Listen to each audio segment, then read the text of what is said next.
दोस्तों, आज की इस वीडियो में मैं आप लोगों को एक ऐसे केस के बारे में बताने वाली हूँ जिसको जब आप सुनेंगे तो वाकई में बिल्कुल आपका दिल दहल उठेगा।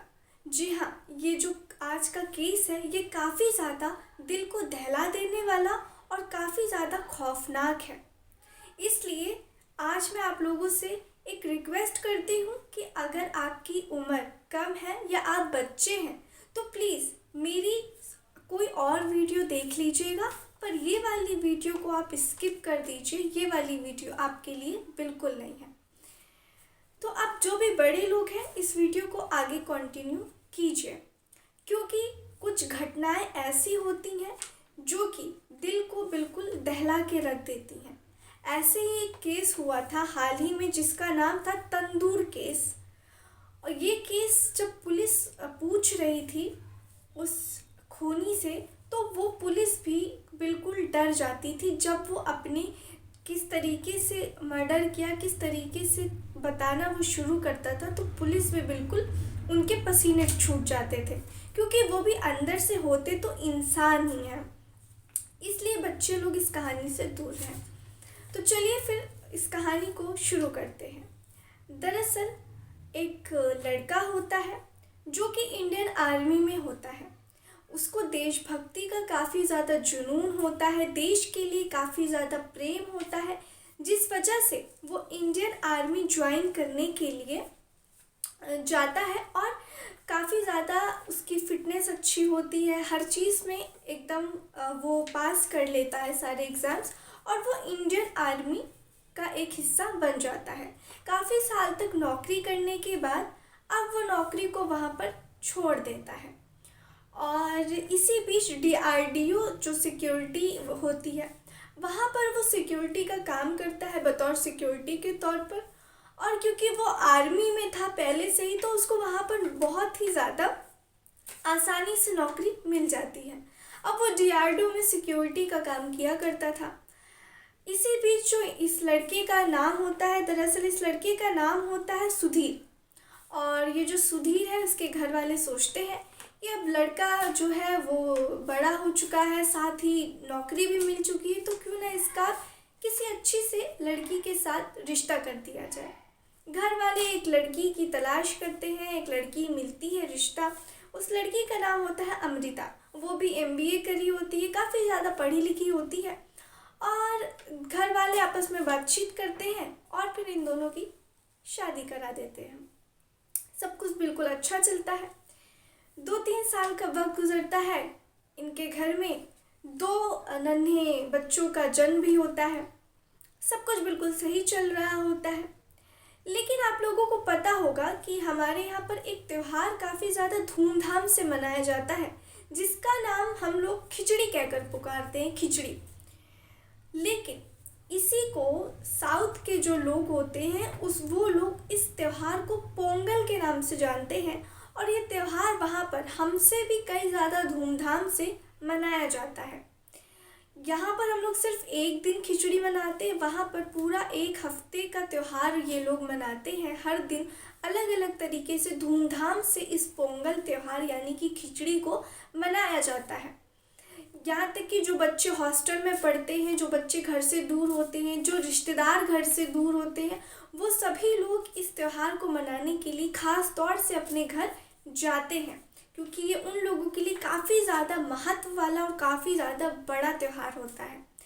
इसी बीच ये जो पति पत्नी होते हैं, दरअसल जो उसकी पत्नी होती है जिसका नाम होता है अमृता, वो भी अपने पति से कहती है कि उसको दरअसल अपने घर, अपने मायके जाना है अपने बच्चों के साथ में पोंगल मनाने के लिए।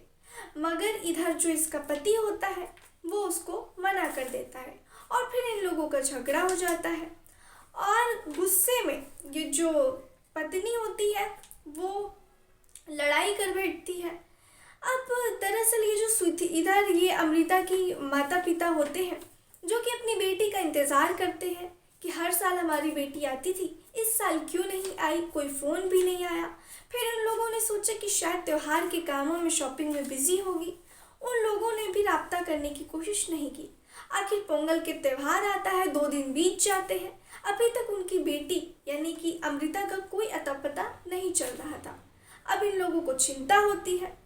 ये लोग फ़ोन लगाते हैं अपनी बेटी के नंबर पे, तो उसका मोबाइल भी बंद आ रहा होता है।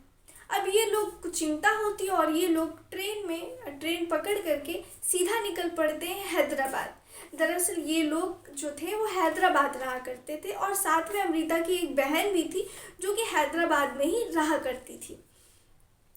तो ये इसके माता पिता अमृता के चले आते हैं हैदराबाद ट्रेन पकड़ के। अब जब हैदराबाद जाते हैं, अपनी बेटी के घर पे जाते हैं, फ्लैट पे, तो जब घर दरवाज़ा खटखटाते हैं तो देखते हैं कि उनका जो दामाद है वो निकल करके यानी कि सुधीर निकल करके आता है और फिर उन लोगों को देखता है और फिर क्या बोलते हैं, ये लोग पूछते हैं कि बेटा हम इतने दिन से अमृता को कॉल कर रहे हैं, उसका फ़ोन नहीं लग रहा है, क्या बात है। तब सुधीर उन लोगों से बताता है कि दरअसल पोंगल के त्यौहार जो है उसके 2 दिन पहले उसने मुझसे घर जाने के लिए बात कही थी, पर क्योंकि मैंने उसको मना कर दिया था तो उसने काफ़ी ज़्यादा लड़ाई किया, झगड़ा किया और घर छोड़कर चली गई। मुझे लगा वो आ जाएगी, पर वो अब तक आई नहीं, 2 दिन हो गया। अब घर वाले कहते हैं कि तुमने हमें क्यों नहीं बताया इस बारे में। तब वो व्यक्ति कहता है कि मैंने आप लोगों को इसलिए नहीं बताया क्योंकि मैंने इस मामले को बहुत हल्के में लिया, मुझे लगा ऐसे ही गई होगी, आ जाएगी। अब उसके बाद जो होते हैं अमृता के माता पिता, वो कहते हैं कि ठीक है, हमें अब पुलिस स्टेशन जा कर के इस बारे में पुलिस को बताना चाहिए। अब जो उसका पति होता है यानी कि सुधीर, वो भी हाँ में हाँ मिलाता है और कहता है कि आप लोग सही कह रहे हैं, और वो उन लोगों के साथ थाने में जाता है और फिर पुलिस स्टेशन में पहुंचकर शिकायत दर्ज कराई जाती है। इधर जो पुलिस है वो भी काफ़ी ज़्यादा हैरान थी। पुलिस पहले तो 2 दिन इस केस को बहुत हल्के में लेती है और थोड़ा सा जांच पड़ताल करती है, और फिर जब 2 दिन तक कोई सबूत हाथ नहीं लगता तो वो बिल्कुल हैरान रह जाती है कि आखिर कुछ पता क्यों नहीं चल रहा है। जब पुलिस इस केस को थोड़ा सख्ती से निपटाने की कोशिश करती है तो पहुंचती है 3 दिन के बाद तीसरे दिन सीसीटीवी कैमरे की फुटेज निकालने। उसमें देखती है कि जो अमृता है वो एक दिन अपने घर से बाहर तो जाती है, लेकिन बाहर जाने के बाद वो तुरंत ही 20 मिनट के अंदर वापस घर भी आ जाती है और उसके बाद वो घर में से बाहर कहीं जाती ही नहीं है। जबकि उसको जो उसका पति है वो पुलिस को बताता है कि उसकी पत्नी घर छोड़कर चली गई है। तो अगर वो चली गई है तो उस सीसीटीवी कैमरे में ऐसी फुटेज क्यों नहीं मिली। अब पुलिस को काफ़ी ज़्यादा शक होता है। पुलिस उसके पति को पूछताछ करते हैं, लेकिन वो हर दिन अलग अलग स्टेटमेंट बदल के देता है और कुछ सही से पता नहीं चल पाता है। पुलिस भी हैरान थी, बहुत ज़्यादा सबूत ढूंढने की कोशिश करती है, लेकिन कहीं से कोई सबूत मिल नहीं पाता है। इधर जो सुधीर है वो भी अपनी पत्नी के दोस्तों के पास, रिश्तेदारों के पास फ़ोन करता है और सब जगह पता लगाने की कोशिश करता है। अब पुलिस इस बारे में सोचती है कि जब 2 दिन तक इसकी पत्नी गायब थी, तब ना तो उसने पुलिस को फ़ोन किया और ना ही इसने किसी को बताया कुछ, ना ही किसी को फ़ोन करके पूछा कि उसकी पत्नी कहाँ है। अब जब उसके माता पिता आए हैं, उसके सास ससुर, तब उनके साथ मिलकर के वो पुलिस स्टेशन भी आ रहा है, उनके साथ मिलकर के पता भी लगा रहा है आखिर ऐसा क्यों। पुलिस को शक होता है, पुलिस सुधीर को वापस बुलाते हैं और उससे सख्ती से पूछताछ करते हैं। वो हर स्टेटमेंट बदल रहा था, पुलिस को उस पर पूरा शक हो चुका था। अब पुलिस जब उस पर और ज़्यादा सख्ती से पूछताछ करते हैं तो वो टूटता है और फिर ऐसा खुलासा करता है कि पुलिस भी बिल्कुल हैरान थी। दरअसल वो पुलिस को कहता है कि ठीक है, मैं आपको सारी घटना अच्छे से बताता हूँ, मैं अब सारी हकीकत आप लोगों को बताता हूँ।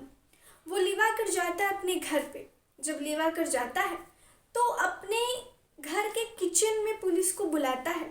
जब पुलिस वहाँ पहुँचती है तो वहाँ पर किचन में रखा हुआ अलमारी पे एक कुकर की तरफ इशारा करके कहता है कि मेरी पत्नी इस कुकर से निकल करके भाग गई।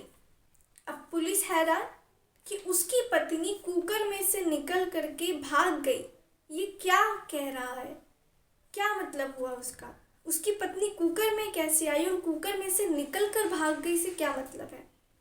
फिर वो पुलिस को बाथरूम की तरफ ले जाता है और कहता है कि मेरी पत्नी इस बाथरूम से निकल करके कुकर में चली गई और फिर कुकर में से भाग गई।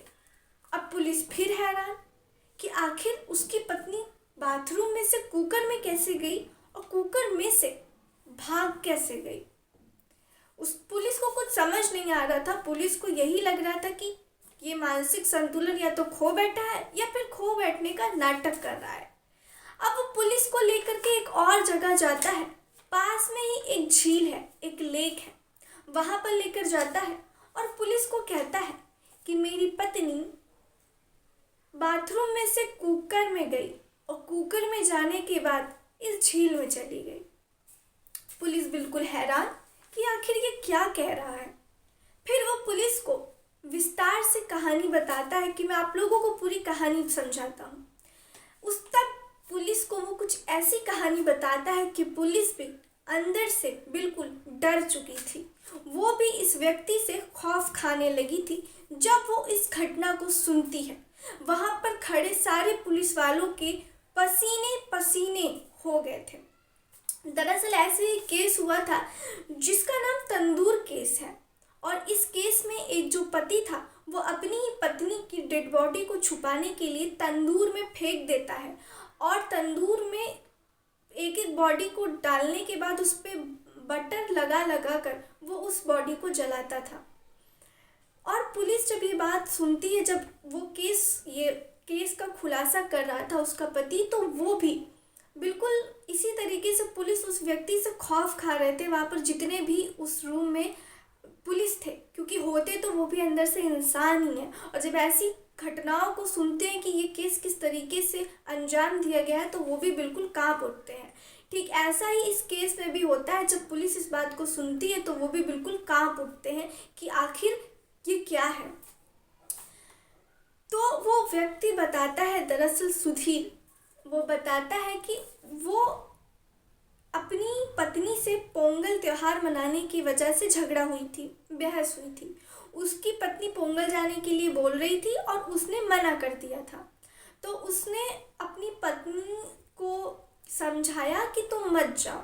उसको भी गुस्सा आया, उसकी पत्नी को भी गुस्सा आया, बात बढ़ गई, दोनों में हाथापाई भी हो गई और सुधीर ने इतनी ज़ोर से अपनी पत्नी के गले पे मार दिया कि उसकी पत्नी की वहीं पर ऑन द स्पॉट डेथ हो गई।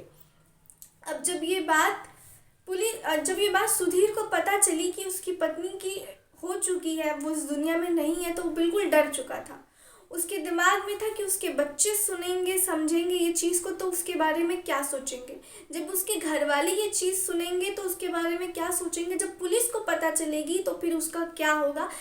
वो इन सब चीज़ों से बहुत ज़्यादा डर जाता है और अब उस लाश को देखते रहता है कि आखिर मैं इस लाश को कहाँ छुपाऊँ, क्या करूँ कि इस बारे में पता ना चले।